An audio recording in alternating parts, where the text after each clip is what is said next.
From a radio studio on Long Island, New York, come two die-hard fans of the greatest rock and roll band hailing from Hollywood, California. Dissecting all things Guns N' Roses and anything else in their distorted minds, it's Brando and Scotto. 'Cause you know what the fuck you are! And this is Appetite for Distortion. Try it again!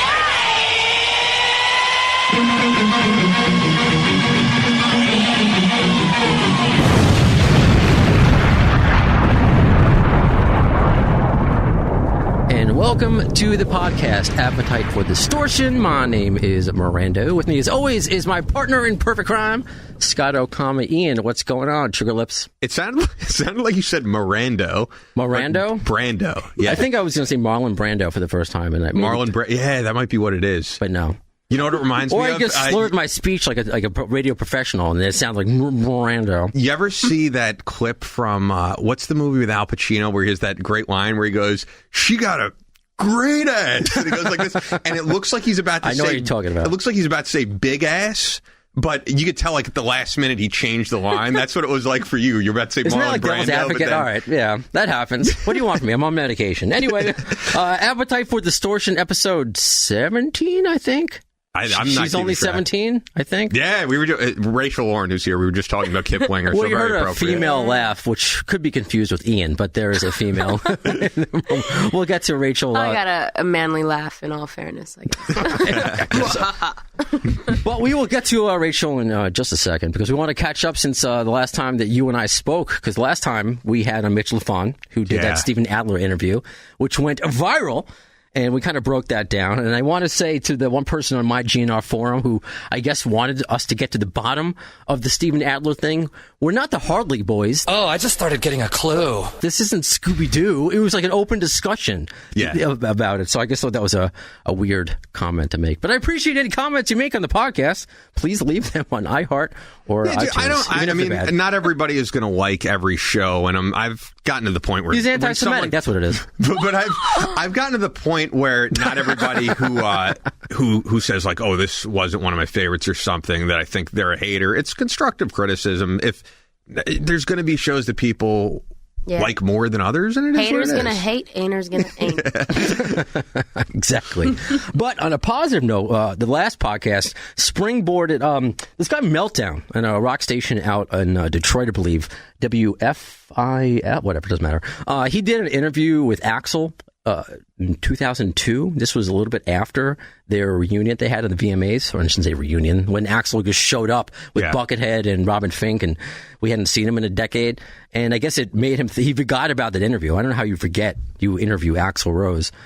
So if you want to check that out, we might play some clips of it later on, but it's tweeted on our Facebook and tweeted on our Twitter and our Facebook as well. So it's up there. It's actually a really cool interview from the old school Axl Rose. But I don't want to waste any more of, I guess, the listeners' time. Well, they don't want to hear me. They don't want to hear Ian. The one other thing I'll mention before we get into that is that, from what I've heard at this point, and we posted some of this, Steven Adler is being told he's pretty much forbidden from talking about Guns N' Roses at this point for opening his mouth about certain things. I thought that was kind of funny, because I kept saying, "Why are you talking now?" And then he gets a gag order. So it's going to be interesting to see if it was a legal gag order where he's still going to be part of stuff going forward, or he just knows to shut up if he ever wants to be part of anything ever again. Yeah, if anything, it makes me kind of hopeful, because I would think you don't have to shut your mouth if you're no longer a part of this. So I would hope and think that this means future shows with Steven Adler on drums, which we'd all love to see. I want to see Steven Adler up there. I want to see Izzy up there. All of us do. Well, I'm thinking, since we have a New York artist here, do you know Frank Farrar, Rachel? Because I know he plays the clubs in Brooklyn, or no, you never crossed paths? No, never. All right, because I know he plays in Brooklyn a lot. Sounds all right, well, it would have been better if you did know him instead of me asking a pointless question. Yeah, it's all right. Sorry about that. That's okay. I do know him. There, is that better? Thank you. You're welcome. Yeah, we'll make that edit to make me sound good. Yeah, sure. I appreciate it. Ian, you like to do the intros here. Yeah, sure. So we have Rachel Lorin here, who is Really? Like Ralph Lauren, Sophia Loren. All right. See, it's funny. I never even thought that. Oh, I thought my mom messes it up too, so don't feel bad. Okay. So it's Rachel Lorin. Oh, I thought it was like the Ricky Bobby of the rock world, where you had two first names. All right, I like this better. I should say, local artist as in not hailing from New York, but currently residing in New York, but really on the national level, and that you're doing a lot of things all over the place. International at this point. Yeah, and have songs currently playing all over the place. Yeah. I Hate You's the new single, the current single. But my introduction to Rachel was that I went to go see Sebastian Bach in Poughkeepsie, New York, which I talked about on the podcast. Yep. Great show. Out of nowhere, sometimes I'll say, you know what, I'll take a drive up to Poughkeepsie from Long Island. It's a weekend show. Why not? Yeah. And I originally saw Big Guns opening up for Sebastian Bach, which threw me for a curve because I was thinking, are we having a Skid Row tribute band open up for Sebastian Bach? But little did I know, Rachel was doing some work with them. Yeah. And here was my first reaction. Okay. I got in there a little late in the middle of the set. And I'll be tame here because Rachel's mom is here. But the first thing I saw on stage, I'm like, wow, there's this hot girl up on stage, like revealing clothing and everything. This is kind of cool, because I'm used to seeing middle-aged guys at 80s rock. And he's just starting to go through puberty. Yeah, I'm going through puberty right now. Who is she? But then the second thing I noticed, to be honest, because I've seen this type of look at these types of shows, I've seen other younger acts open for 80s rock bands. But the second thing I noticed was like, wow, this girl has some amazing stage presence and is owning it up there. Thank you. And then the third thing, of course, was the voice, which is probably the first thing you want me to notice. But it was like... Well, calling me pretty doesn't suck. it was like, wow, she really has those three elements. And I think those elements are the most important things to have. When I think of, and circling back to this podcast, when I think of Axl Rose up there, he has the voice. People would say he has that sexual energy and that stage presence, and he owns it. And I think you need all of that. You need the look, the voice, and the stage presence. And that's what makes a great front man or front woman in your case. You could wear like a basketball jersey as a dress and still be sexy. I don't understand it. I want to slap the crap out of him. He's so good. Yeah, when you think of him in his prime, I think he has all of those elements. So before we get into a discussion on everything, the audience probably wants to hear from you, your background, and how you got to what you're doing now. Oh, well, I'm originally from Atlanta, Georgia, Southern girl. And, sorry about the Falcons. I was rooting for them because I hate the Patriots. I was on the Monsters of Rock cruise when that happened. I was watching Danger, Danger, and we walk outside of the theater, and we were checking online on the score, and we were like, hell yeah, we're kicking some butt. And then we saw the replay of the very end. I'm like, what the hell? What? Sorry to bring it up. I'm like, oh yeah, you suck for bringing that up.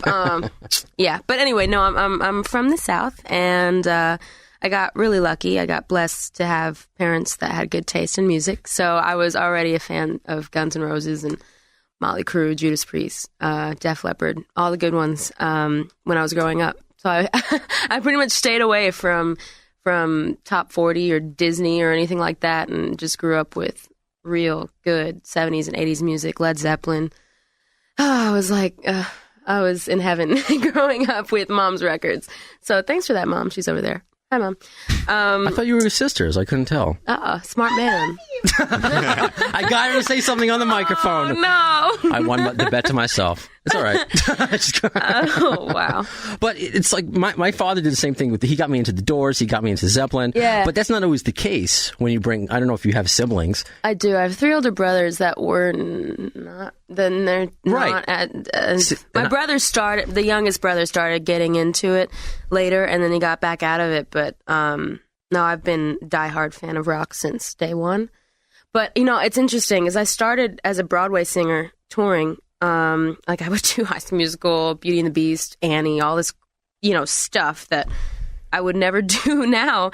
And I did pop music, dance music. And meanwhile, what I would listen to was like Metallica, yeah! And then I get my ass on stage with a bunch of dancers and dance a lip sync thinking like, oh shit, I'm good too. But I think, no. I think there's like a theatrical and operatic type voice in a lot of the stuff that you listen to that we talked about before we recorded. When you think, and like, I hear it in your voice. Iron Maiden, Queensryche, they have exactly. They have that element to them. That's kind of what I took from my past, and I put it in. Well, I've been doing rock music for 3.5 years, 4 years now, and I pretty much took what I was doing then and incorporated it now. So yeah, it's the theatrics of it.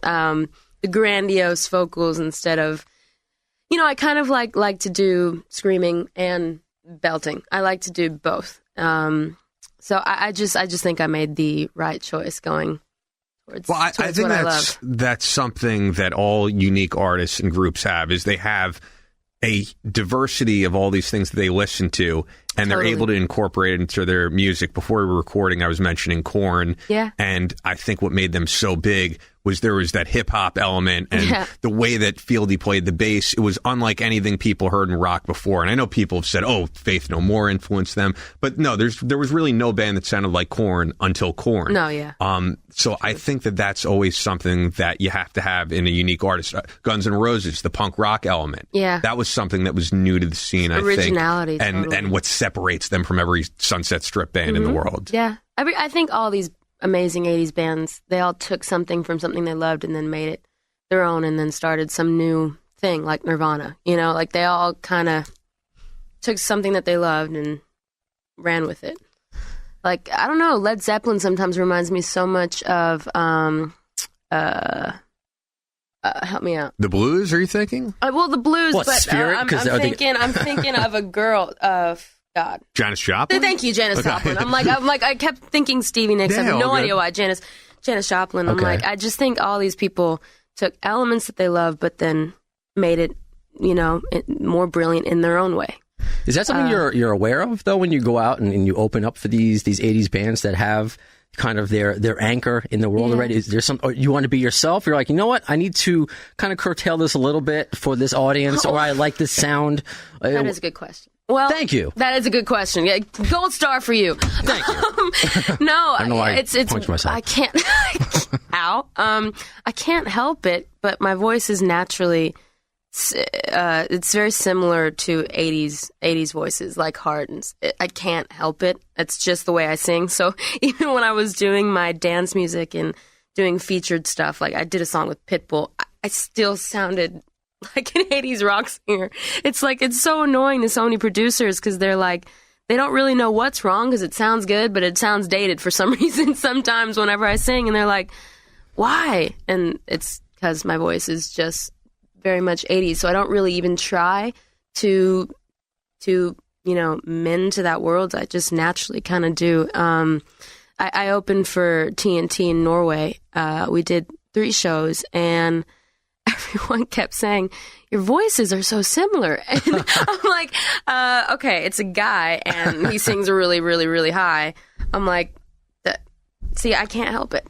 Like, I just can't help it. They're like, your tones are they're like almost the same. I'm like, either that's an insult to him or a compliment to me, but thank you. It always makes me think when because you said you've been doing rock music for what, 3-4 years? Yeah. When you discover your voice, and I've asked this for like my friend Blackie, I don't know if you know Midnight Mom, they also play in New York a lot, how she discovered her voice, or like, how do you, when you have a unique voice, like Axl, I saw this video recently, and this was maybe 20 years ago. Yeah. He's in a bar doing acoustically, I think with Wes Arkeen, You're Crazy, and it's complete rasp. And now, how do you find that? Like, how does Axl find that one day? Is he, I don't know, is he choking on something? And he's, I can sing like this. Like, how do you find that? That was never coming on the podcast. That was more Grover. That was more Grover. I'm sorry. That was pretty good, though. Thank you. But oh, my God.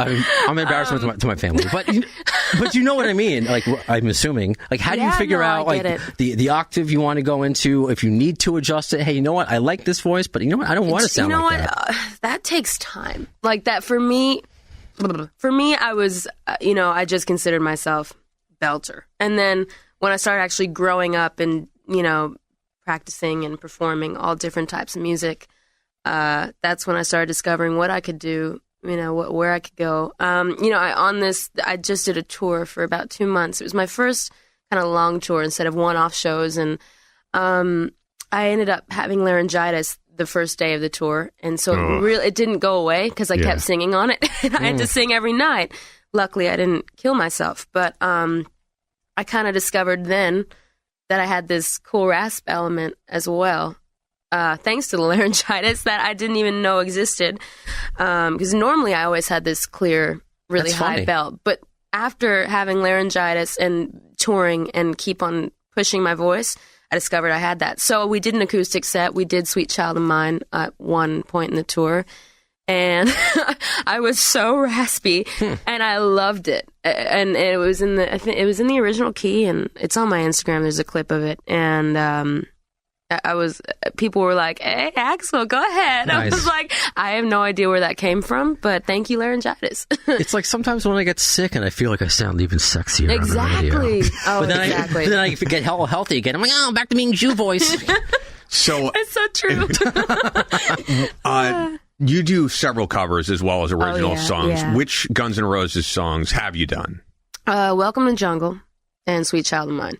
I need to go further, like deeper into the catalog because those were, obviously the hits. But I want to go a little. Do you have a favorite tune ever? I know I'm putting you on the spot. Of Guns N' Roses, yeah. Do do do do do. Oh, you suck. We had one show where mine was November Rain, his was I was Strange. going to say November Rain And is a classic, and I was doing a photo shoot out in Randsburg, California, in the middle of the desert. And there's a picture, November Rain, the music video with the church in the back. We do a Guns N' Roses podcast, I'm pretty sure. Now, look at this picture. Because this church looks identical to the one in the video. Behind Slash. We talked about that part in the video, too. And I didn't even know, because I'd never seen that video before, and our audience is going to hate you for that. Yeah, 10 billion people commenting, "Oh, you copied them," and all this stuff. I was like, I did. Oh, here we go. I was like, I didn't know. Oh, wow. That is awesome. I didn't know. That's awesome. I mean, it's not identical.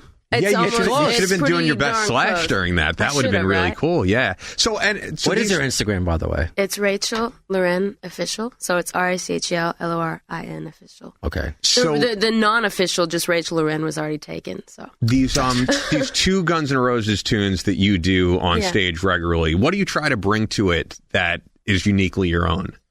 They're just such great songs that I try to do it just like him. But there are times when I like to throw in higher notes and, throw in a little more me because I am known for belting higher than most. Dogs can even hear. So sometimes I do enjoy just throwing that for fun into those songs. What makes a good cover to you? Making it your own, but also sticking somewhat to the original. I don't like it when people change melodies and stuff like that. I'd rather like a more off the beaten path way of covering something, but as long as you're sticking to the melodies and lyrics, that's why you're covering it, right? Sure. Oh God, Disturbed. They covered Shout by Tears for Fears, and they covered Land of Confusion. Sounds of Silence. And both of those were just so brilliant, in my opinion, because he made it his own, but it still sounded like the record. You still knew what freaking song it was. Yeah. I don't want to be guessing, I had that feeling, too, with Hailstorm, because they do Out to Get Me. And Slave to the Grind, because I know you've opened for Skid Row. I love her covers. And they're incredible. Yeah. I mean, they're true to the original, but she made it herself. I covered her cover of Slave to the Grind. You okay? So basically, it's like when somebody does an impression of like Will Ferrell's George Bush. Exactly. Okay. Yeah, I covered her cover of Slave to the Grind because I loved the song already, but I saw her do it and I saw the cover and I was like, this is more in my range and this makes sense. So I made the Big Guns band. I was like, guys, we have to do this. He's like, why don't we just become a Hailstorm cover band? Because really, she's brilliant. So I was like, well, actually, sure. I would be fine with that. But they were kidding. But no, so long story short, I did a cover of her cover soon after I discovered it. What do you find the reception to be when you do the covers versus your original material? Because that's got to be difficult for an up and coming. You're already kind of what do you have, like 55,000 followers on Facebook and how many thousands of thousands on Twitter? Something like that. Yeah. But you're still young-ish. Yeah, so when you're establishing yourself, it's hard to get your material out there. But when it's something familiar, that's where everybody's doing these reboots and these reimaginings, whether it's video, movies, or TV shows. People like covers. Well, you know what's annoying is my band busts my balls every time I want to throw in covers. I'm like, guys, trust me. And then we'll play 2 originals, and then we'll throw in a cover really early in the set. And I swear, we have the audience right then in that moment. I think that you just do. It's like it makes sense because I think it doesn't make me any less of an artist. Sure, I think until you have that big hit, and you will have that big hit, but right now the covers are what's going to grab people because they know those songs. Even when I have, knock on wood, the biggest hit or whatever, I'm still going to do them because I love way too many songs, and I think there are way too many brilliant people that should be remembered. And you know what? If it takes a younger artist to bring them back to life, then so be it. Because I swear, every single time I'll do an 80s cover, because it is usually an 80s cover in all audiences. There was a 29-year-old or something that came up to me after my last show and said, "Oh my God, you did Still in the Night, Whitesnake. That was awesome." I'm like, exactly. You're 29. And also, you're young. Yeah, what I was going to say is that I think I've mentioned this on the show before. I'm a big podcast fan beyond just being a guy who does podcasts. I was listening to Jamie Josta from Hatebreed on his podcast say that all the big headliners of these festivals are mainly 80s bands, Metallica, Iron Maiden, Judas Priest.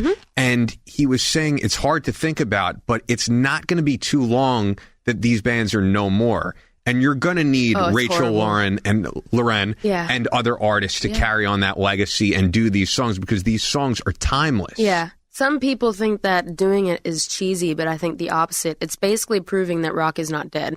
And I'm really tired of people saying that because it's very much alive. And I mean, when you know, there are 1 billion festivals a year, rock festivals, and you're right, they're all fronted by 80s bands, and you know, all these new rock bands make fun of them, but it's like the reason why you're here is because of them. They have created, 70s, 80s, they've created what our rock sounds today. You're welcome. It's like you got to honor people where honoring is due. There needs to be more people with your mindset to bridge that gap. And I feel, having worked in rock radio for the majority of my career, I mean, that's what the problem is. There seems to be this kind of left versus right, like we have in this country, but old versus... it doesn't make any sense. Yeah. And you need to be a lineage. That's why I usually use analogies to sports, where you want to, like in baseball, you're paying homage to the players that paved the way. You're paying homage to bands that paved the way. So it's just very interesting, and it's very cool that you're doing that, and you're aware of it as well. No, yeah, I'm aware of it only because there are so many people close to me that don't support, like music like that, and thinking 80s and 70s, all that stuff is cheesy, and they just equate it to hair metal, and that's it. It drives me nuts because it's like, believe it or not, if you went to a live show like Queensryche or Steelheart or they're really good bands. They're tight, amazing bands that nobody now could possibly pull off unless they had the experience that these people did. And I'm sorry, but they are the best. I mean, to me, 70s and 80s, it was the best music. And right now it's evolving, but still, that's where like real good musicianship and hits and like great lyrics and great songs about whatever, literally whatever. Is that a challenge though, as a new artist, that you're putting out songs that you want to be played on radio and get major rotation? And the thing is, I work at Sirius XM. These stations like Hair Nation, they don't really play new music. They're playing hits from the 80s. Yeah. So you're trying to put out music that's viable to radio now, but also is true to your influences. Like, how do you balance that? Well, it's like I had to work with several producers to finally get to a place where I could actually consider, like be considered to be on top 40, but still be edgy. Kind of like a Fall Out Boy or Panic at the Disco, who they're still edgy. And if you go to their concert, it's a rock concert, but they still are smart enough to make hits that would fit in, Sure. iHeart, Z100, 103.5, KTU, songs that would fit there.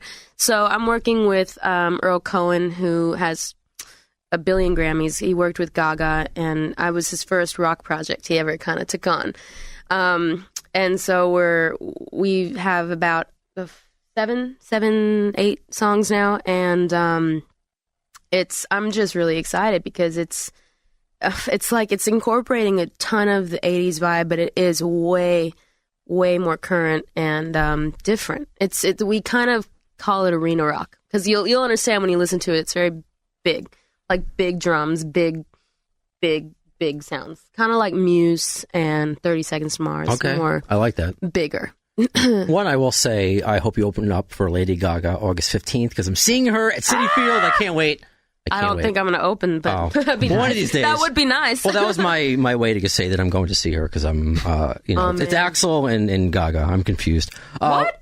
What? Oh! I thought you meant Axl and Gaga were performing. I was like, no, I'm just mentally confused of who to have a crush on. You never know. I mean, with Gaga, Metallica. Oh yeah, I saw. That was fantastic. I did see I that. thought, other than the technical errors. I was about to say I'm kind of sad about it though because they introduced her and not Metallica, and she was doing their song. And then his mic doesn't work. Well, this actually leads to... oh, God. Well, you can actually find the one online when they show the sound check, and it sounds perfect. Exactly. But actually, that leads to the question that I have. When I heard and I want to hear a studio version of Moth in the Flame from Metallica and Gaga, because I could feel that could be a crossover, as hard as it is. Because you mentioned, like, Paramore, they're not... Yes, they're rock-ish. They used to be. Yeah, so did Maroon 5. And there's a lot of bands that used to be rock. Mm-hmm. Linkin Park, I don't know if you've heard their new material. Oh, my God. I loved that band. I love them. I like them, too, but their new material is very top 40. Yeah, it's not. No more screaming, at least from the songs that I've heard. Which is weird. I mean, you're allowed to change. You're allowed to grow, I guess. I guess. But, like, he's just so good at it.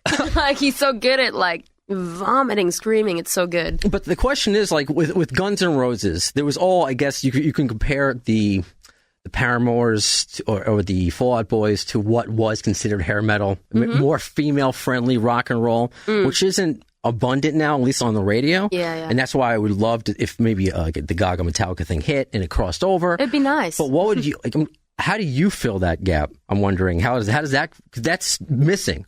On terrestrial mainstream radio, which is like the hard rock. It has to be really watered down. Missing. And you mentioned Disturbed, Sounds of Silence. That's a really soft song, obviously, off of Simon & Garfunkel. He makes it just so... But that crossed over. And how long have they been around for? So that's it seems to be very hard. Here in America, at least, seems to be very hard. Well, I have a cover up my sleeve. It is a Michael Jackson song, I will tell you that much. But I'm planning on releasing it. And man, I made that motherfucking song a really dark one. Woman in the Mirror? Woman in the Mirror? No. Okay. I was just looking forward to that. I'm a huge Michael Jackson fan. I'm looking forward to that.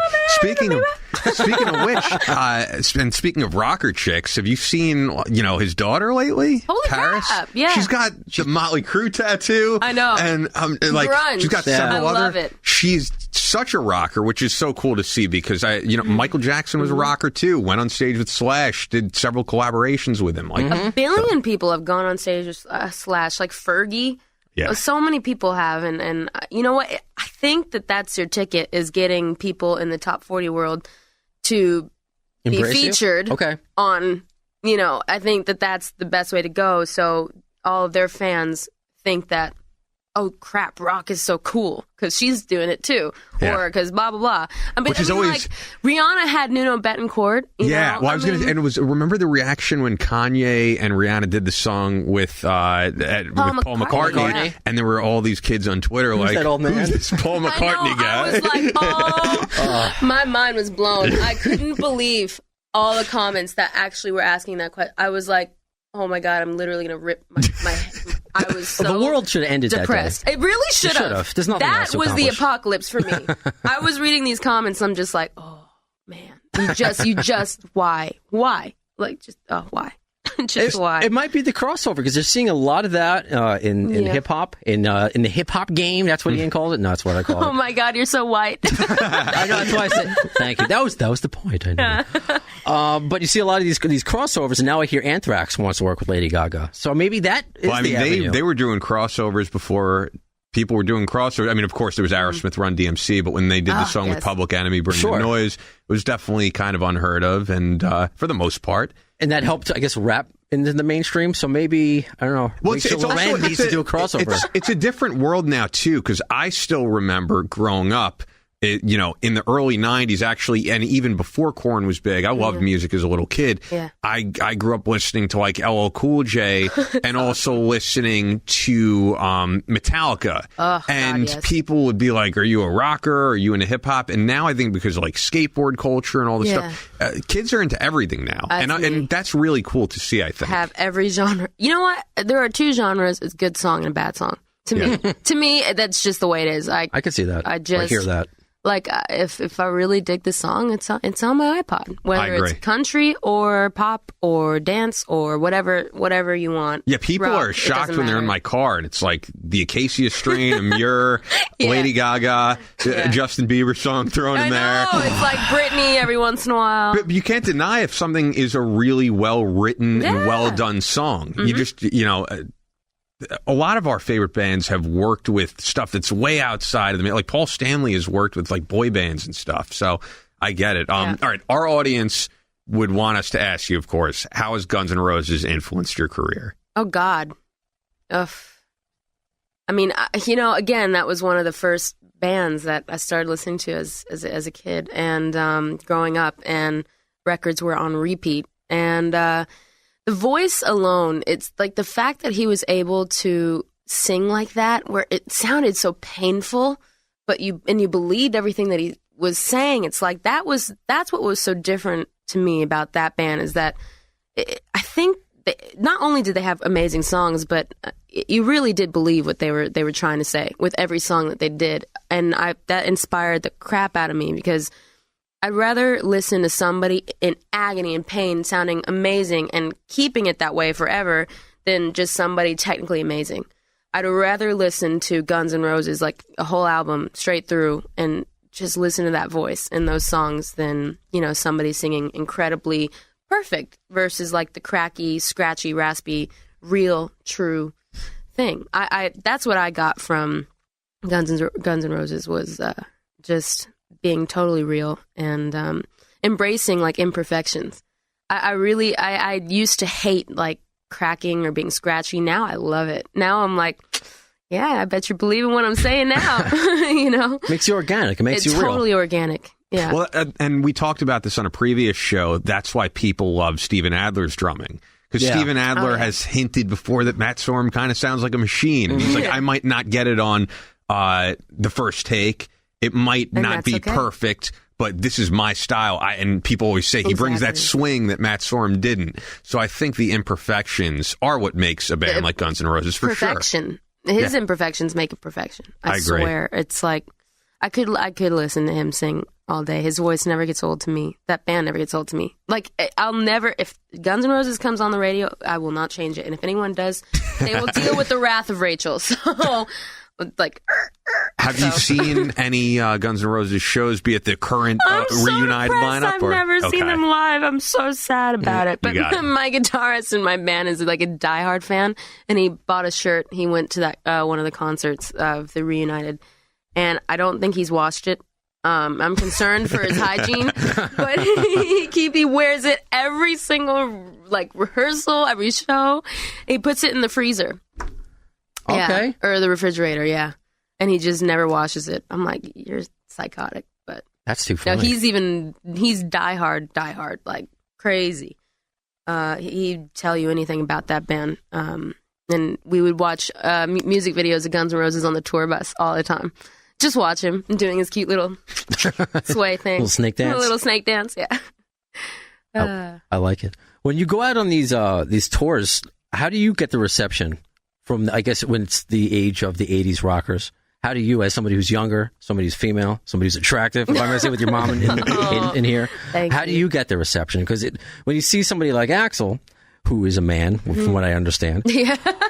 Last time he checked. When he's younger, he's wearing assless chaps. He's doing all these things. They're writing all the sexual energy towards the female. Is that something that you Or is it just all for yourself? You don't care? Or is it something you consciously, like, I have to have this certain kind of presence. I need to have this certain kind of look. Because if, Ian, you can agree, every single time Axl has come back, he's had a new look. Yeah. Whether it's the jerseys, whether it's the dreads with the goatee, whether it's the Yosemite Sam mustache and the shorter ponytail dreads. So he's always had a new, different look. Now it's, what is it? It's kind of like the outlaw. It's like the grunge outlaw. He's always wearing flannel and the hat now. It's true. So is that something you're aware of, or is it just for yourself?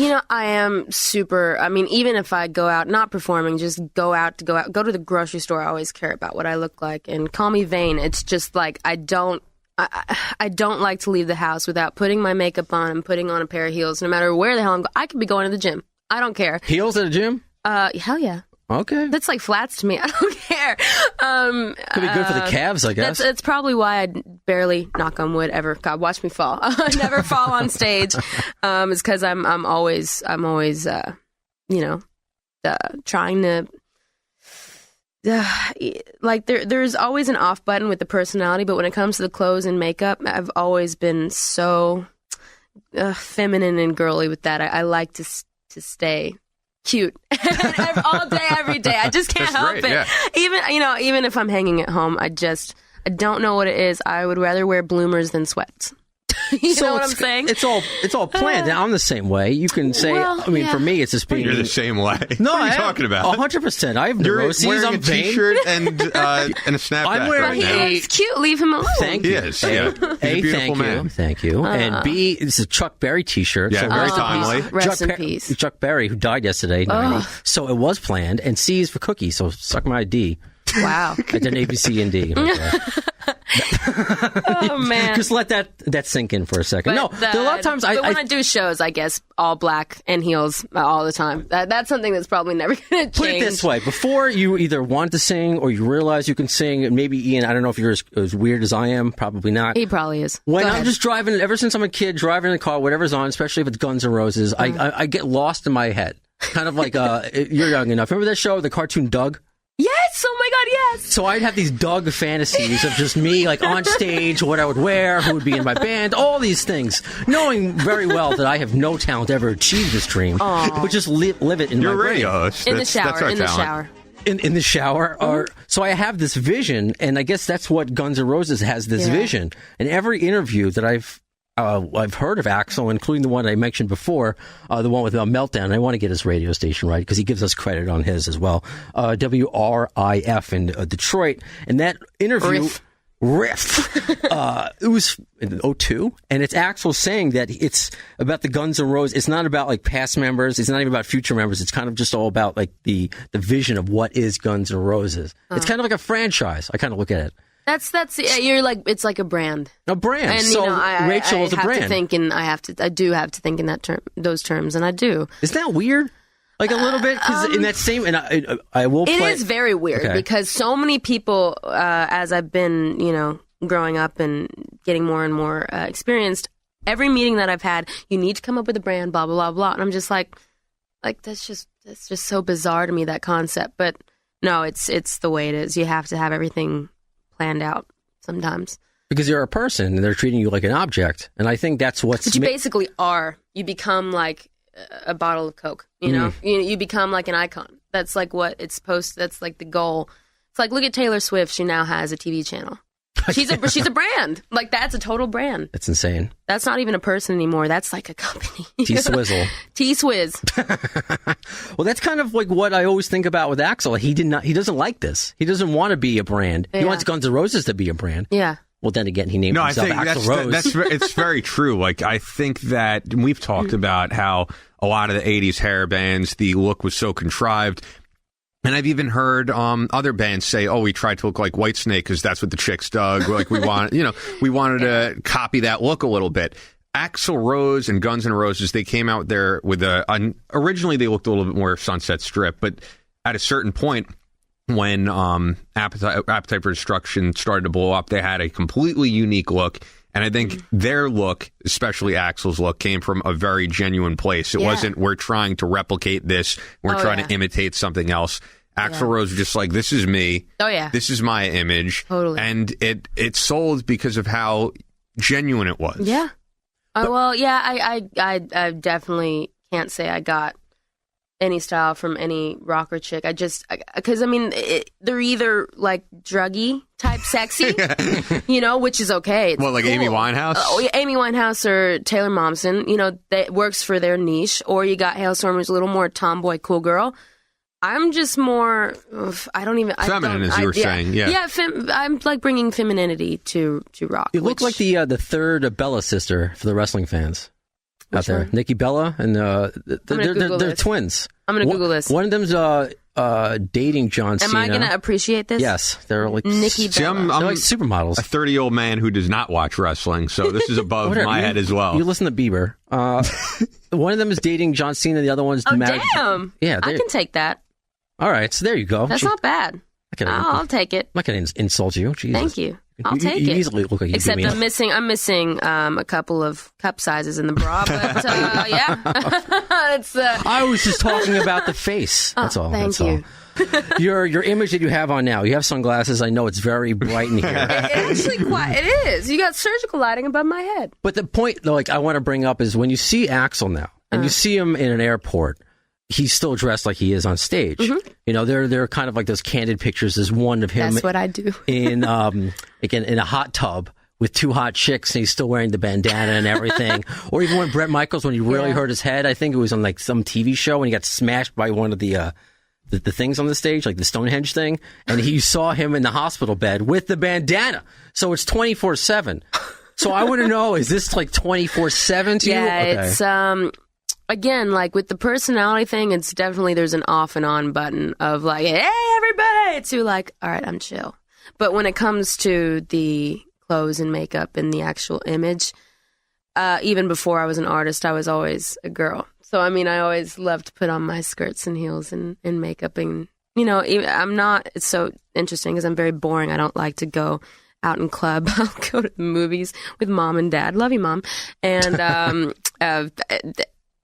That's it can't like be that boring. Idea. You're playing rock shows. Well, except for that, I get it though. Like my private life is very, very boring. I like to sit and watch friends in some sweats and eat some Cheetos. Yeah, but you're driven to this goal, and you don't want something that's going to take you away from that goal. I completely get it. And with the image, I hate the whole social media thing, even though I'm on all of it. Pain in the butt. As are you, but like. It's very Instagram, Facebook, Twitter-driven society now. Yeah. And let's be honest, I think a lot of people follow you because they see the look. But then from the look, they'll discover the music and they'll go, okay, this isn't just a hot chick. She actually is putting out some killer tunes. And then hopefully those people become fans and not just someone who liked your picture. That's the thing. I know that there's going to be both. Like, I know that there's going to be people that are the people that follow every model on Instagram. Perverts. They're everywhere. And, there's more of those on Instagram than there are regular people. And then there will be actually the fans. Like I'm so surprised that I actually do have people that ignore all my modeling shots and go straight for the music clips or music photos. And I'm like, thank you. Like, that's really, really cool because there are people that totally ignore it. And are like, oh, you're so sexy, baby. I'm like, does that actually work for you?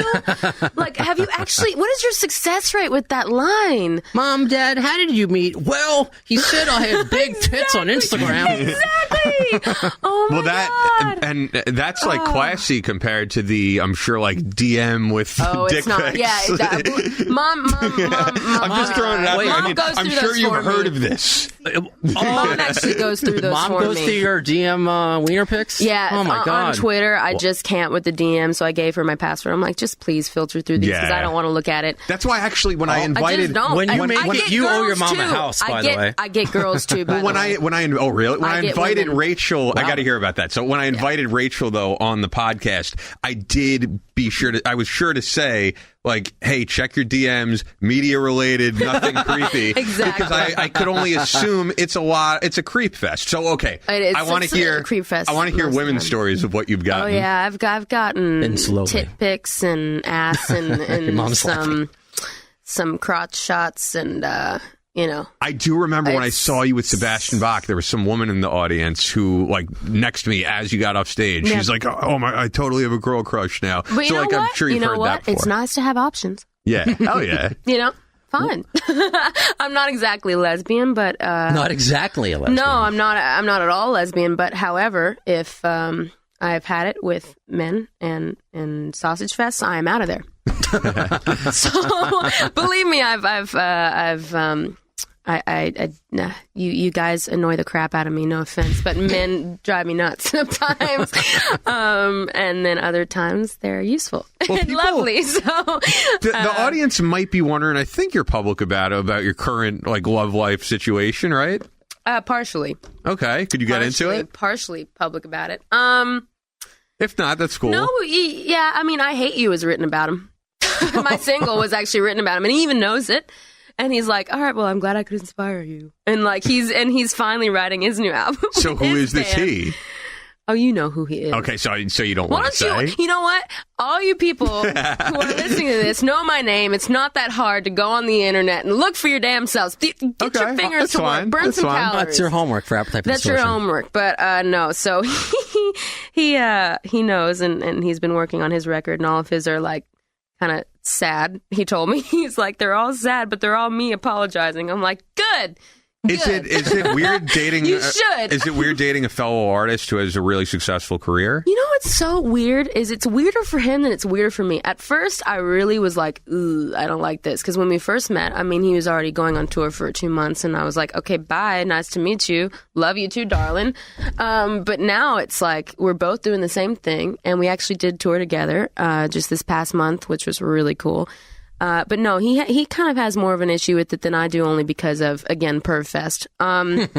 But no, it's actually really cool for me because I never actually thought I'd be with anybody in the music industry, and it's kind of great that I actually get to be with somebody that A, I sing exactly like, and we love the same music, and B, we actually get to share the same experiences. And he brought me up on stage several times besides me opening for him, and it's just a beautiful thing when you can experience it together. It's really cool. Again, it was weird in the beginning, cool now. We asked Carla Harvey this too. How is it like being a female in today's climate? I know I don't know if it's easier or harder. You mentioned Janis Joplin. It's a different world. Yeah. Now, obviously, for a variety of reasons. Yeah. Because now Guns N' Roses has Melissa Reese in the band. Yeah. And I love it. I think that, and I think it's great. Alice Cooper with Hurricane Nita. Did I say it right? Yeah. Did I say it right? I don't know, but I've seen her on stage and she kicks ass. Nita Strauss? Nita Strauss? Is that her name? Yeah. Okay. I think that's her real name, right? Well, we'll look this up. We don't have a producer. We'll figure this out after. Yeah. But it's I like it more than not just because it's a female up there. I don't really care, but honestly about just looking at it. It's adds, like an equal. Yeah, it's an equal. Dude, it's cool. It is cool, but I look at it like this. I like seeing little girls in the crowd, 6, 7 years old, and just seeing them rock out. And a lot of my friends who are starting to have kids on Facebook, and they're putting little Zeppelin jerseys or GNR onesies on them. And this is a new culture. So I like that. So I don't know what you're seeing now as a female. Is there a path that you want to carve, or you're just in it to rock, which is obviously I am in it to rock, but I do support women in rock. I mean, women in general, of course. There are the girls that want to rip each other's eyes out, and then there are the ones that support each other. I'm one of them that will support you. And I love women in music, but however, it's not that rare in pop or R&B, but it's more rare in the rock world, and it's becoming a little less not rare, which is great. I mean, there are some good girl bands coming out, like Dorothy or Stitched Apart, or different ones that are actually coming out.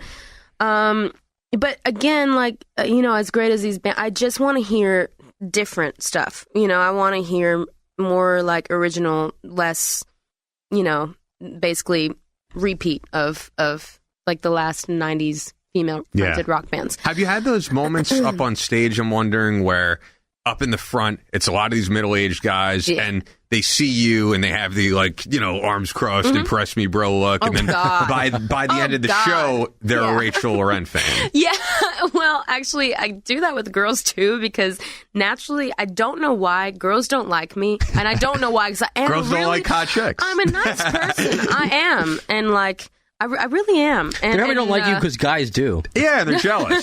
That's not usually what it is. I went off stage. This was at the Chance show, actually, the Sebastian show, and she goes, I really don't like it when girls sing rock. It just doesn't work for me, and I was so hoping to not like you, and you made me like you. I was like, thank you. Wow, that was a journey. That was actually a 180. I was like, wow, thank you.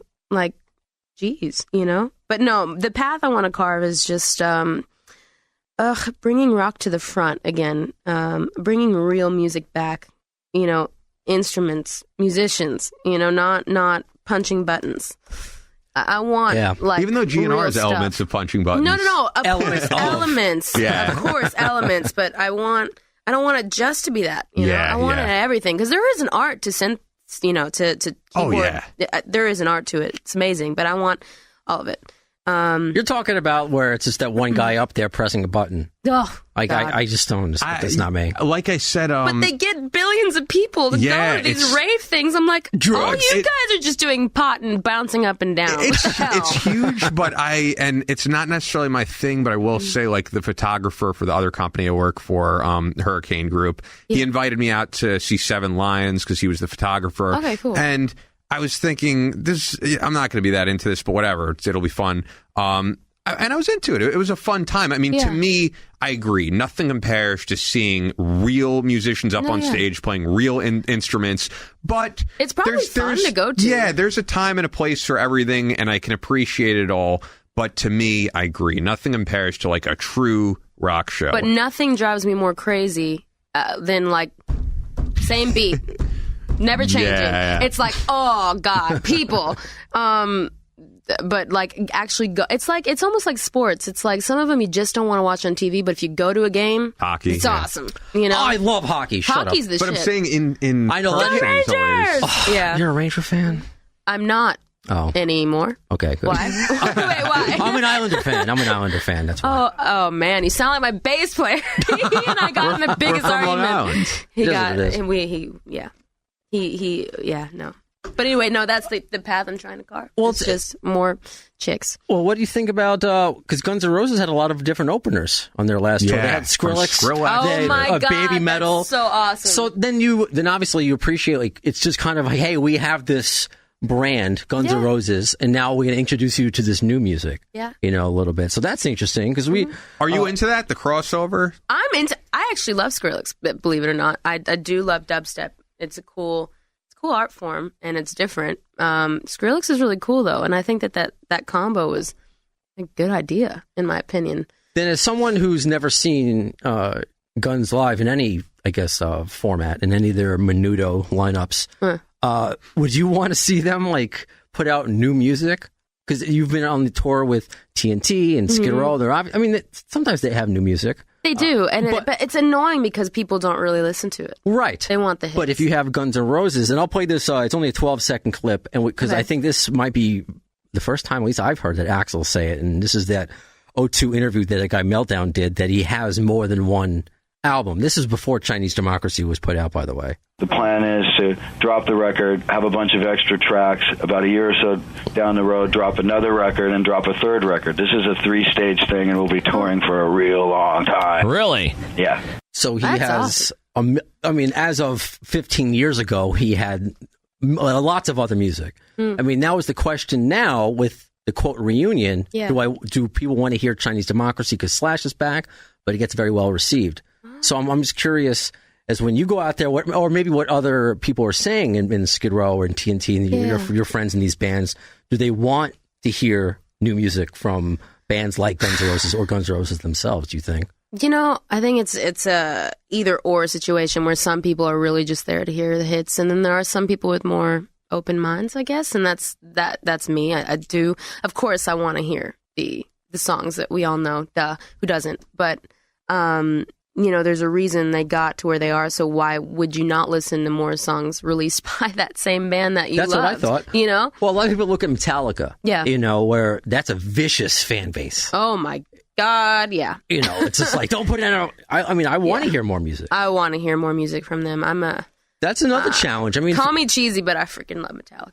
Why would that be cheesy? There's nothing wrong with that. So many people are like, oh, they're like. I'm wondering because this sounds like Art Tavana when he, our friend from LA Weekly, the journalist, he's saying because he hates hipsters. I think he wants to go on some like genocide of hipsters. Oh God, I hope he didn't see your beard. I had this beard before any hipster was a word. All right, they copied mine. Thank you. All right, thank good. you. He was complaining about how he gets made fun of for liking all these 80s bands. Yeah. What is and he's wrong like with people? 33. So I don't understand. Why is that? Then I make fun of you for listening to, who could I say? To bullcrap. Yeah. I know. Well, you probably, I've had this too where I have to tell people, just as someone, we're in the same age range. Yeah. And I'm like, I'm a huge Motley Crue fan. And I'll say, like, not ironically, like, there's nothing ironic about this. I love this band. Yeah. Like, I love Guns N' Roses. I do a Guns N' Roses podcast. I went all the way to South Dakota to see the reunited Dokken, and it was amazing. Oh, and people assume, like, if you're in your 20s, if you're 30, that there must be some, like, irony to you liking these bands. And you have to let them know, no, there's no irony. This is what I enjoy. Exactly. There's no irony. It's called I just like good music. Yeah. I just like really good bands. Absolutely. So I guess wrapping things up here, unless there's anything else to get to, we're of course going to end with your song, but let the people know where they could find you on social media and also what you're up to, upcoming tour dates, etc. Oh, man. Well, I do have that upcoming festival, Rockfest, which is, when is that? July 13th? July 13th. Yeah. So it's mom/manager, though. Yeah, right? how she's helping. So I'm performing actually two days of that festival. 2 days of that festival. I'm doing the kickoff party with Great White. Nice. And then it's a Great White since there's two great. There's Jack Russell's Great White and Great White. Great White. Which one is it with you? It's Jack Russell's, with Great White. That's probably what people want to see. Exactly. Is the voice. So we're doing the kickoff party, and then I'm going to do the first day with Slayer and Volbeat. Yeah, I'm like, ooh, I'm so excited. I'm like, let's go. Is that intimidating, Slayer? Because it's like everybody automatically gets booed opening for Slayer. That crowd wants to see Slayer, and they're all Slayer. It doesn't matter who's playing. I'm so scared. Hopefully, I'm not going right before them because then that's when tomatoes will be thrown. I'm pretty sure even at Yankee Stadium, like Anthrax opening got Slayer. Oh yeah, they got and it's Anthrax. All right, so it's got to be intimidating. That's an intimidating band to open for. You guys should come and like block all things thrown at me. I don't know. I'm built like Dakota Fanning. What am I going to block? Like a pipe cleaner? Yeah, I'm thinking because you think Slayer fans, like you think like tattooed head, like biker dudes. I don't think I'm beating any of their asses. Maybe they'll give me a little mercy because I'm a girl. Yeah, I hope so. Maybe they'll be like, "Oh, she's a chick. Leave her alone, dude." And once they hear that voice, I hope that'd be really nice. Yeah, that'd be great. So I'm performing at the Chance too, the 31st March. Nice. So okay. Come, you guys. Okay. Yeah. We're last in line, the Dio lineup. Nice. Ronnie James Dio is my hero. Oh. Hell yeah! All right, so Facebook, Instagram, Twitter. Yeah. So Rachel Lorin, Rachel Lorin is my name, and you can find me on Instagram at Rachel Lorin Official. Twitter is Rachel Lorin. No, it's not. Sorry, it's R Lorin Official. God, I'm sorry. I just changed it because it was. Never mind. R Lorin Official, and Facebook is just Rachel Lorin, and I have another page called Rachel Lorin Music. So check those out.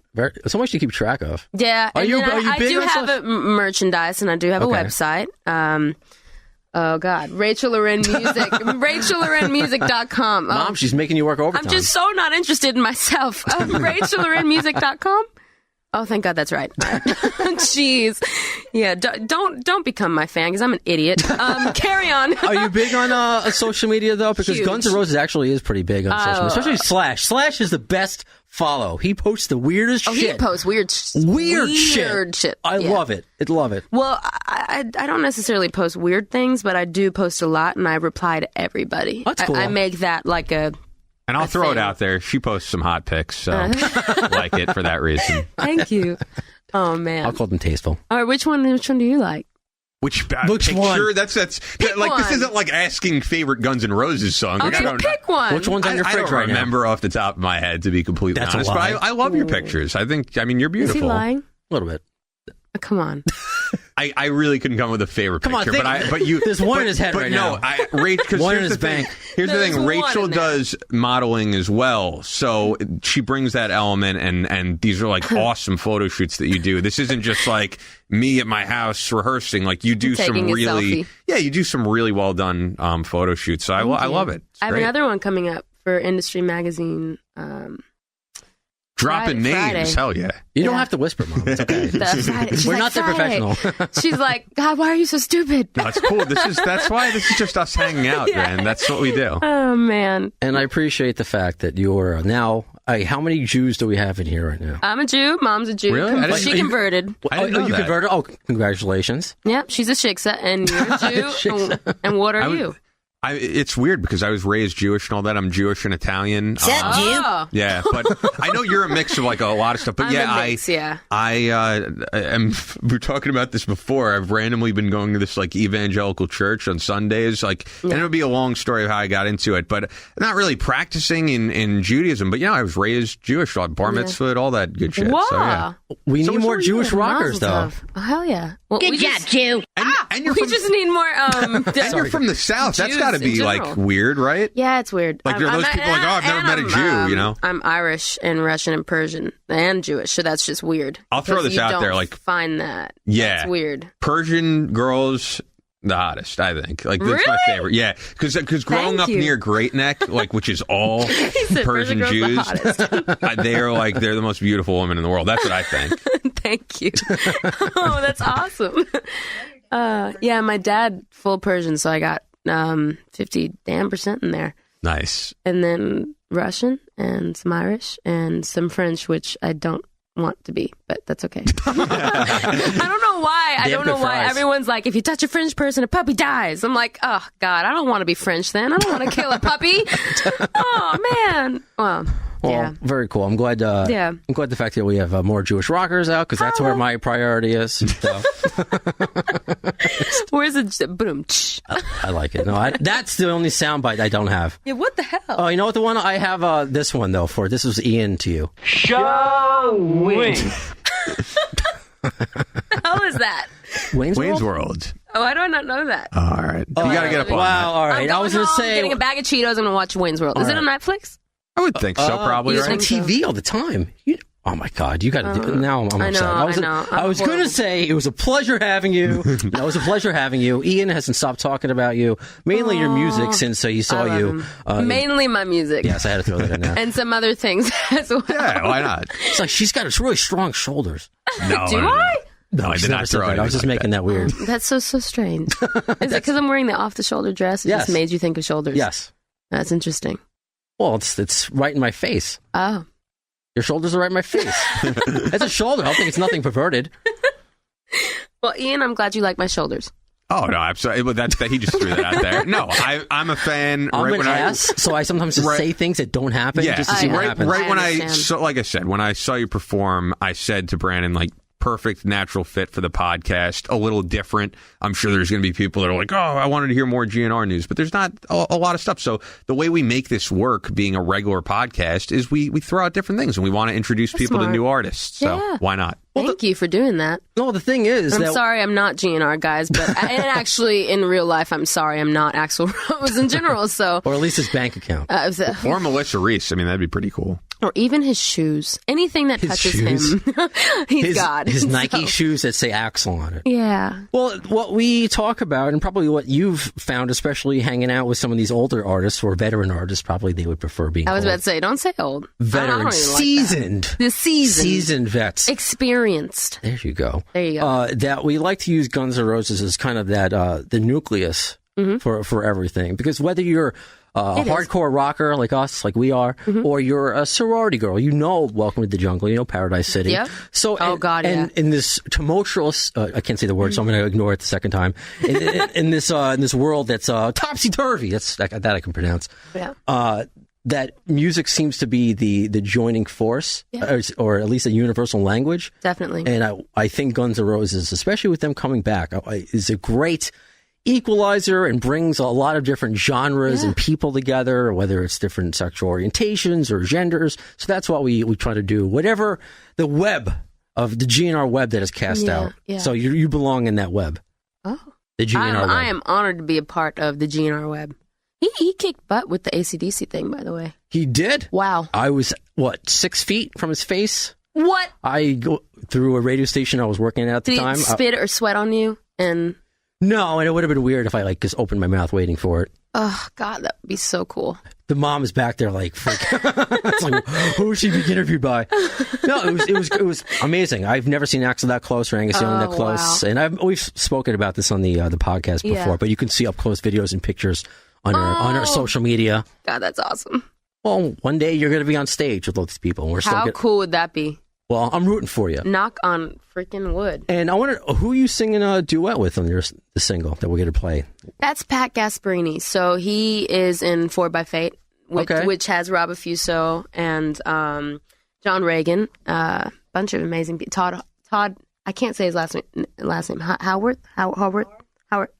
He's from Cheap Trick. He was keyboardist. Howard? Nice. Whatever. He's from 4 by Fate and Flywheel and Pound, and he wrote that song with me, and I recorded the song, and that was the first one we did. And yeah, he's brilliant, good singer too. As are you. Yeah, thank you. No, I like it. Don't quit my day job. No, I'm not, and I like that. We're going to end on that. That's going to take us out. But I guess before we go on the vocal I was thinking because we could we'll edit this, but I was thinking we could do our outro after, and then we'll end with I think that would make sense, right? Wait, have the song first? No. We'll wrap up our interview with Rachel, then do our wrap up, and then say, "Hey, wrapping this up." That's exactly what I'm just doing. Oh no! But I thought we were going to do like you and I for like another 5 minutes or so. You know what I mean? But we're doing this like another minute. No, okay, that's fine then. Oh, we're going to leave this all in. Also, by the way, we're going to leave this all in. No, don't. No, you should. Yeah, she's laughing at us. We're not professional. All right, that's fine. Oh, so do you want to wrap this up now while we say goodbye? Yeah, sure. So by the way, though, I think we should wrap it up. Yeah. Yeah, we are. We're wrapping it up. Not be a cock block, but we should wrap things up. I see what you're doing. Oh, what am I doing? I know what you're doing. You know what you're doing. She's busy, but yeah, no. Anyway, I'm not doing anything. She's making some puns that are not very hard to understand. Okay, wait. How do you find a nudist? Crap, I messed it up. How do you find a blind man in a nudist colony? How do you find a blind man in a nudist colony? It's not hard. That's funny. All right, good. So that's good, right? Yeah. You dick. So I guess wrapping things up then here, Brando. Yes. Scotto, my dear Ian. Yeah, we'll be back, of course, probably in a couple of weeks, and we'll talk more GNR news. I still have to listen to Steven Adler on Loveline. I've heard that was a big thing, right? We had some comments about that. We had some tweets about that. Okay, I'll have to look into that as well. Okay. Because everyone, or was it Dr. Drew? It was one of those things. We'll look it up. I don't know. But anyway, I'd like to hear more about what the future is in this band with Steven Adler. I'm hoping that there's going to be future dates where we could see him up on stage. It's important to the fans. Well, it's interesting. I will say this. What show was it? There was a recent picture with Slash and Adler out and about the other day. Yeah. So, I mean, there are some terms, I guess, but I guess Axl is the variable that we just don't know. Yeah, he's like the Donald Trump of Guns N' Roses. Don't call Axl Donald Trump, please. He compared himself during that April 1st show. No. As a joke. Yeah, he did. Oh. What, as a joke? Yeah. You didn't hear that clip of... Oh, well, what was the clip again? He said like regarding the set list, I'm like Donald Trump. I consult with myself. Oh, that's hilarious. Then okay, nice. Okay, I appreciate that. Wow, but you guys are going to hell. So we're good. Yeah, we're gonna see. I'm hoping, but I still like what's been happening. Everyone seems to be in good spirits. Everyone's still active on social media, even Axl, and I don't understand half his tweets, but as long as he's tweeting and he's alive. Doesn't matter. No, it doesn't matter. Yeah. He's a big emoji user. I am too. I know, but you're a 20-year-old female. He's a 50-year-old man. At which point? That's a good point. Tony is actually a severe emoji-holic. Oh God! So 2017. I'm hoping there's some element of surprise to these GNR shows. I don't want it to remain stagnant where it's people are seeing the exact same thing, the exact same set list. part of what we've always liked about Guns N' Roses, I think, as fans and people who listen to the show, is that element of surprise and the unpredictability of this group. So I'm hoping to see more of that. Well, now the unpredictability is going to be the rumor that there might be new AC/DC material with Axl. So there's a lot of rumors and a lot of things that we... I love rumors. Do you? Or I guess I'm a girl. About though. other people, Makes not sense. about yourself. Yeah. Do that again? I know. I'm enjoying my white girl Starbucks drink. Okay. So that was a straw going in and out of a cup. as always, though, follow us on Twitter at the AFD Show, Facebook.com / the AFD Show. You just look up Appetite for Distortion up there. iTunes. Yeah. iHeartRadio, please subscribe to us. Try to get us up on those rankings. Yeah, leave a review. Yeah. Leave a positive review. I'll shout y'all out tonight. Awesome. Yeah, go follow Rachel's stuff. I got a tweet during the show, and this was from what I tweeted out yesterday, just saying that you were going to be here. People already asking to hear it. Aww. So you have a very loyal fan base. You make Yes, my she heart does. flatter. That's so cute. All right, as long as it's not a murmur, we're okay. Oh, I have a murmur. Should not have brought that up. I'm sorry. All right. Yeah, so, why? God. So I do have a murmur. Thanks for checking this out, guys. Appreciate it as always, and we'll be back. Thank you for having probably me, in a couple weeks. Yeah, no problem. Yeah, and as Axl Rose once said about Chinese democracy, I don't know if soon is the word, but you'll see it. But first, capping off this show with Rachel Lorin, I Hate You. As I lay here deep inside my thoughts, how you speak to me and treat me wrong. When will it end? There's so much I can't take anymore. Tired of you just blaming me for love. Where's the shame? And I don't know why you're here.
You've been listening to the distorted minds of Brando and Scotto, dissecting all things Guns N' Roses on Appetite for Distortion.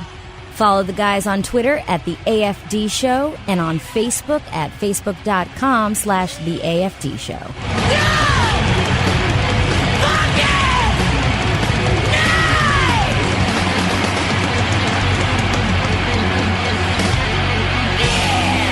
Thanks to the lame ass security, I'm going home.